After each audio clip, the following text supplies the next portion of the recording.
اما بعد سب سے پہلے میں وزیر اعظم پاکستان میاں شہباز شریف صاحب کا شکر گزار ہوں کہ ویسے اگر میں یہ کہوں کہ میں نے کوشش کیا شاید جھوٹ ہے. از خود انہوں نے مجھ سے رابطہ کیا ہے کہ میں دورہ کروں گا قلعہ عبداللہ کا، لیکن کچھ مشکل آیا. پھر رات کو بھی یہی رابطہ ہوا کہ جائیں گے، تو اس وجہ سے میں بہت مشکور ہوں. لیکن میرا عرض یہ ہے کہ کپر از کعبہ برخیزت کجا ماند مسلمانی. اس دور میں جب ایک طرف ایک سیلاب ہو، وبا ہو، اور دوسری طرف غیر وبا زدہ شخص اپنے چالاکیوں اور بدماشی سے اس غریبوں کی چیزیں لے جاتا ہے، یہ آپ کی اور سی ایم صاحب کی ذمہ داری ہے.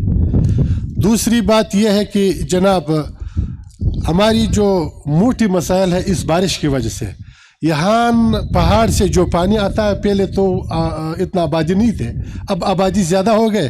اس کے لیے ڈانگوں کے، ہم پشتوں میں ڈانگے بولتے ہیں، اس کی بہت ضرورت ہے. اور توبہ اچکزئی میں جو چیزیں خراب ہو گئے اس کے لیے ٹریکٹر وغیرہ کی، اور وہاں کی جو ٹیوب ویل وغیرہ خراب ہو گئے اس کے لیے سولر سسٹم کی ضرورت ہے. میں بہت مشکور ہوں. اور یہ جو ایک مسئلہ ہے سب چمن کا متفقہ مسئلہ ہے بارڈر کے حوالے سے، کہ کور کمانڈر صاحب نے بھی اسی طرح ہماری ہنڈکیری جو 10 کلو کے لیے اجازت دی پوری ہماری چمن والوں کے لیے. اور یہ کاروبار کیونکہ یہاں خشک علاقہ ہے، اس حوالے سے اس بارڈر کو پچھلے حکومت والوں کے ساتھ ہماری 24 آورز اس کی نوٹیفیکیشن جاری ہونے تھا، 18 گھنٹے جاری ہوا تھا. تو یہ 24 آور اگر جاری ہو جائے، یہاں پہ امپورٹ ایکسپورٹ کا کام بھی بہت زیادہ ہے. تو اس وجہ سے آپ سے یہی ریکویسٹ ہے کہ چمن آپ آیا ہے. اور میں ایک خوشخبری قہار خان صاحب کو سناؤں گا کہ یہ جو ٹنل کا بات کیا ہے، الحمدللہ ٹنل طے ہوا ہے، ٹنل ابھی اس روڈ میں ہے.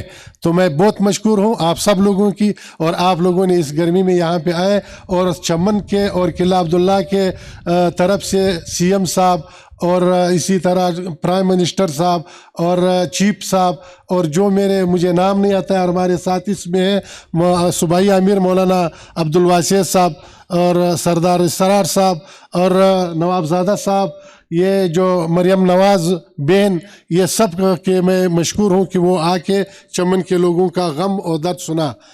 نحمد وآخر دعوانا الحمدللہ رب العالمین. سر